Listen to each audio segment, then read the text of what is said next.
Yo, what is going on guys? My name is TheJackSilkstone. So, now that Thorpe Park Fright Nights 2021 has officially come to an end, today I'm going to be reviewing and putting all of the mazes, shows and scare zones at this year's event into a tier list. Get ready to roll.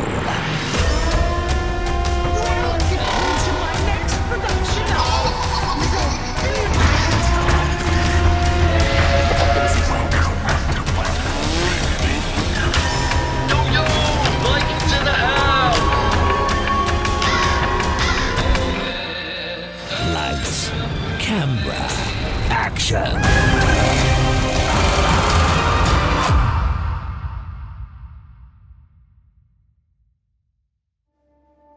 That's right, I'm going to go through all of this year's Fright Nights editions individually, giving my honest reviews along the way. And of course, I really want to see all of your honest reviews of this year's Fright Nights editions down below in the comments. So yeah, as you can see, I've got my tier list right here. Today we've got 5 categories. We've got best, the best thing at this year's event. We've got great, good, okay, and a yikes. They're all pretty self-explanatory. But just before I do get into things, I just need to make it super clear that this is all my personal opinion.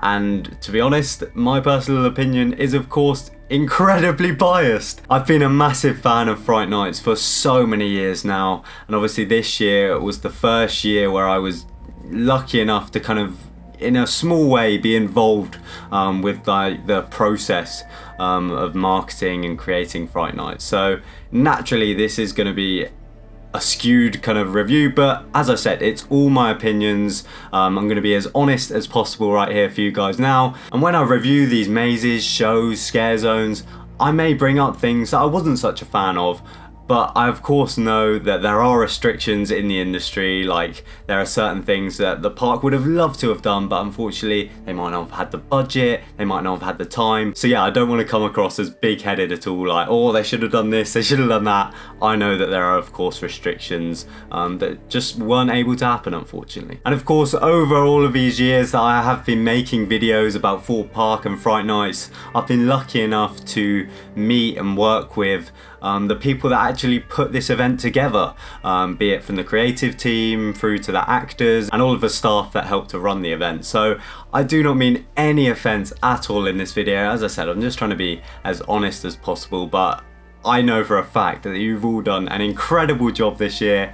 Don't let my opinion take away from that at all. I'm so passionate about this event, and yeah, I'm just trying to give as honest of a review as possible. So yeah, as you can see, I've got all of the attractions that are at this year's event right below me down there, and I'm going to one at a time put them into the categories that I think they belong in. So first of all, we're heading to the Crows of Morkin Meadow, obviously the brand new scare zone for this year.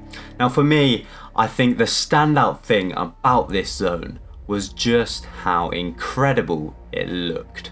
The smoke, the lighting, the audio all just came together so well. And for that reason, I'm going to go ahead and put the Crows of Morkin Meadow as a great attraction at this year's Fright Nights. I love the fact that they used the space that Morkin Meadow was in. Like normally during Fright Nights, that path is either completely closed off or it's just a path that many people would just ignore, especially since Soar Alive has been closed.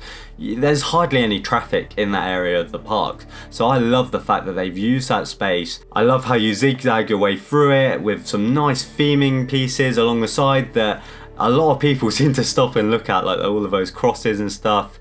And yeah, obviously the main attraction of this zone was the Crows themselves, and they did a fantastic job as always, particularly in the second half of this zone where it's a bit darker and you can't really see the edge of the path. I got some insane jump scares from this area. So yeah, it's got to be a great attraction to me. Not quite perfect in my opinion. I would have loved to have seen some characters other than the Crows, maybe in the start of the scare zone, just to kind of convey the story a little bit more, to explain what Morkin Meadow is and kind of warn you of the Crows within that area. I think it just would have built up the story a little bit more. But once again, I know it's one of those things that almost definitely wasn't quite possible with the restrictions that the park had. So next up we have Platform 15 End of the Line, which is of course the very final iteration of the Platform 15 maze. Now, I think Platform 15 End of the Line should slot nicely into the good category. It wasn't the best version of Platform I've ever done. I still think that belongs to the 2019 version of the maze, and even that isn't a best maze worthy contender. I think it was definitely the best version of Platform I'd done since it had its route reversed. I love the darkness of the tunnel pre COVID times. Ever since they got rid of that, you know, I haven't been a massive fan of Platform, but as I said, I think it definitely went out with a bang this year. The cast in there were absolutely insane, always giving high energy. I also love the storyline and theming that went into Platform this year. Like that swing set and little playground was just gorgeous, and it really worked well with the storyline. Yeah, to be honest, I don't think there's a lot more to say with Platform. I think it's very much run its time now, and I'm very glad that this year was its final year. But as I said, it definitely went out with a bang. Now, next up, we have the Swarm Invasion. Obviously, this is the second year that the Swarm Invasion was at the park as a scare zone. And I feel like if I was making this tier list last year, I probably would have put the Swarm Invasion in maybe okay. But this year, it was incredible. I really enjoyed it. I'm going to put it in good, and I'll explain why. Because although I did absolutely love all of the new additions that were added to the Swarm Invasion this year, it literally just the simplest of things absolutely made this scare zone. From the chalk on the floor to the bottles of wee that the actors were carrying around and like spitting everywhere. It was incredible, and it really made this zone so fun. But the reason I'm putting it in good and not any higher, I don't know, I just think Swarm Island isn't an ideal place for a scare zone. Obviously, that's no fault of the cast, show captain, or anything. I don't know, it's just my personal opinion. I think Swarm Island is a tricky place to put a scare zone, but yeah, they smashed it. If it is to return in future years, I'd love to see some maybe more thematic lighting. And you look at like the Crows of Morkin Meadow, lighting does so much for that area.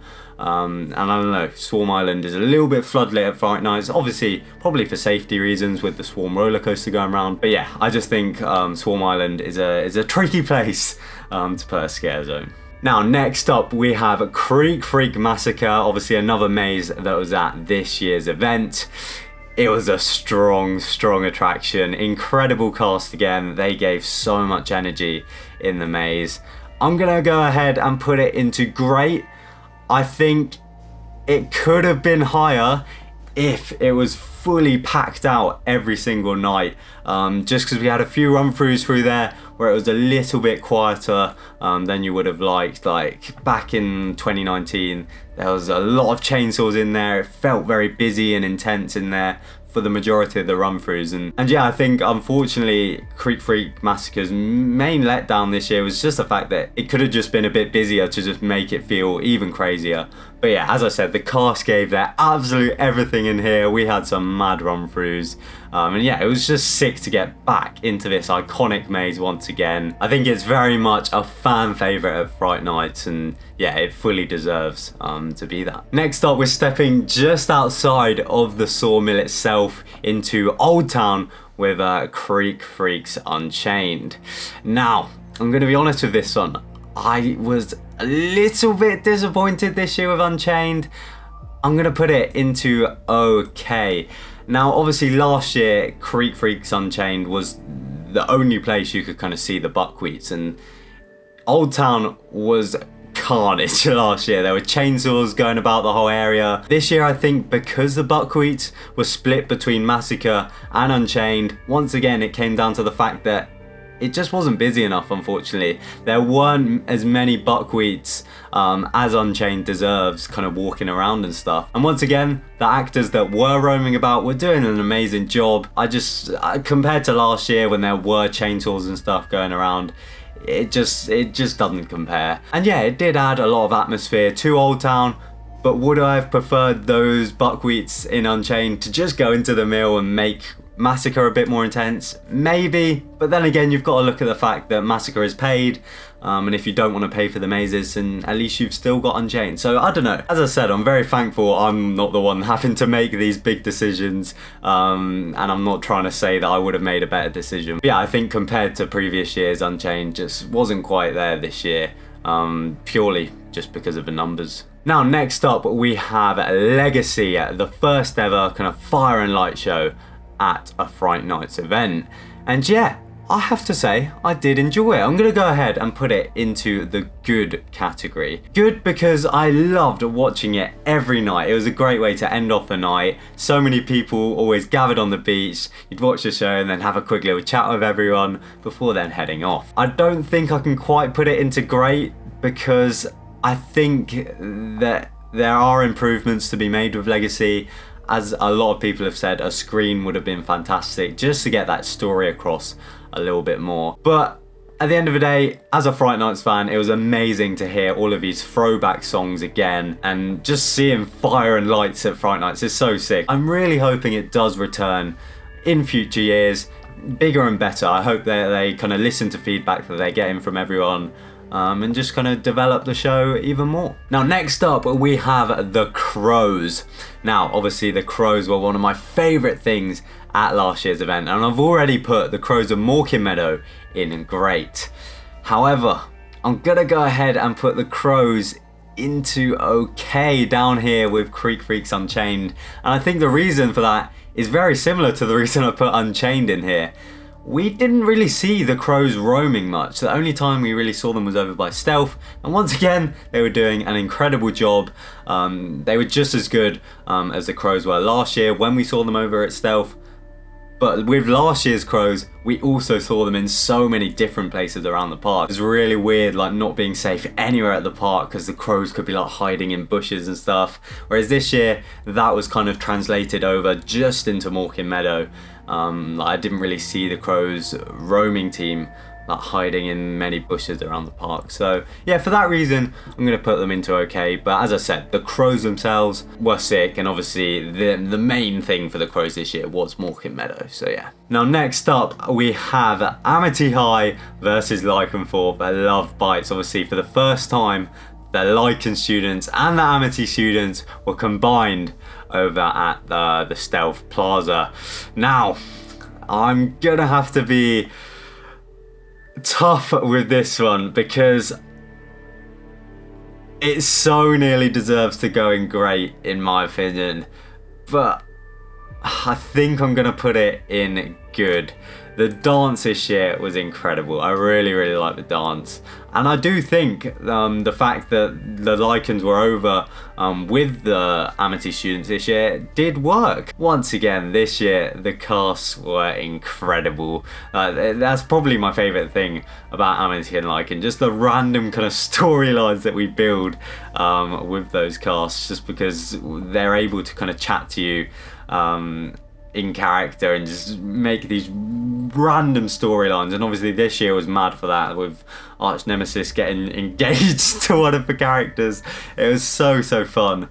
But I think the reason I'm putting it in good and not great or any higher is just because it took us a while to get into these random storylines this year. And I know it sounds ridiculous, and as I said, this is such a personal review, but yeah, in previous years we just kind of found these random storylines right from the off-go of the event. Whereas this year it took a little bit of time, and we definitely got there. Like, we were having such a laugh with them by the end of the event. But I don't know, it just took us a bit longer than normal this year. And some of you might be watching this like, what is he talking about? But yeah, it's a personal review. And for that weird personal reason, I don't think I can put Amity and Lycan into the great, even though it so nearly deserves to be in there, just because it was so much fun over there this year. But yeah, next up we have trailers. Obviously the brand new maze for this year. I'm gonna put it in best. Like, some of you might be annoyed at me for this, but as I said, it's my list. And yeah, I've just got such a personal connection with trailers, obviously through all of the work that we did in kind of the build up to Fright Nights. But yeah, I just love trailers. Like, the concept of it the execution of it, the design of the maze, the cast were obviously insane. Yeah, it's got to be my favourite thing at this year's event. Such a great maze for fan service and just paying homage to so many past mazes, and it's just an Easter egg galore in there. It deserves that #1 spot.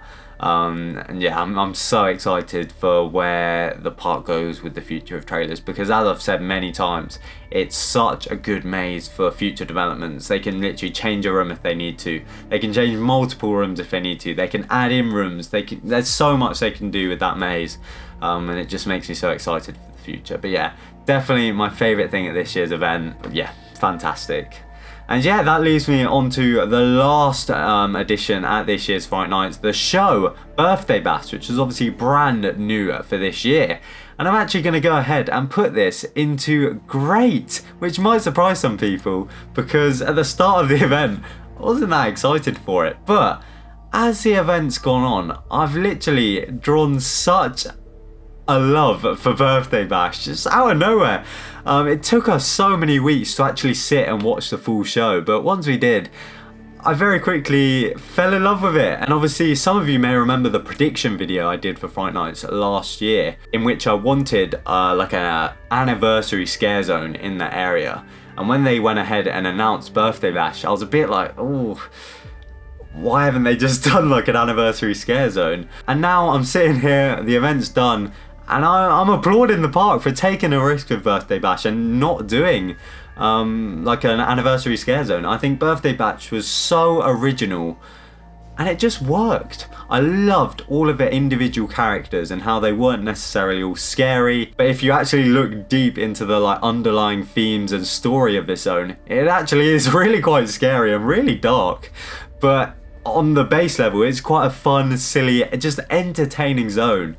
And yeah, the show was brilliant and the characters were just so fun. And obviously they roamed around different parts of the park as well, so it was just a fantastic zone and I was blown away at just how good it was. It definitely took me a while to warm to it, but as I said, I'm sitting here now that the event's done and it's one of my favourite things at this year's event. And yeah, there is my completed tier list for Fright Night 2021, 20 years of fear. What do you guys think? Do you agree with this list? I'm going to leave a pinned comment down below with all of the mazes, shows and scare zones at this year's event, so feel free to leave either best, great, good, okay or yikes next to each of those, and I'll be reading through those. So yeah, I'm excited to hear what all of you thought of this year's Fright Nights event.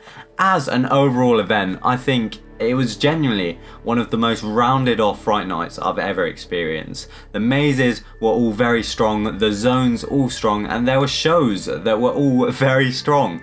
Like, there was nothing at this year's event, as you can see, that I put into yikes. I would have loved to have put something into yikes. Yeah, moving forwards, I think we're in an absolutely great place for Fright Nights now. I think over the past few years, they've really built a strong event that they can just continue to improve on now. I mean, platform's now going to be gone, which means hopefully we're going to be getting a new maze, which will hopefully be good enough to be up in the best kind of section. So yeah, I think Fright Nights is in an amazing place right now. So yeah, thank you very much for watching this video. If you did enjoy it, a thumbs up is always massively appreciated. And yeah, otherwise, my name is TheJackSilkstone. Thank you all for watching. Goodbye. Last night we went to Thorpe Park.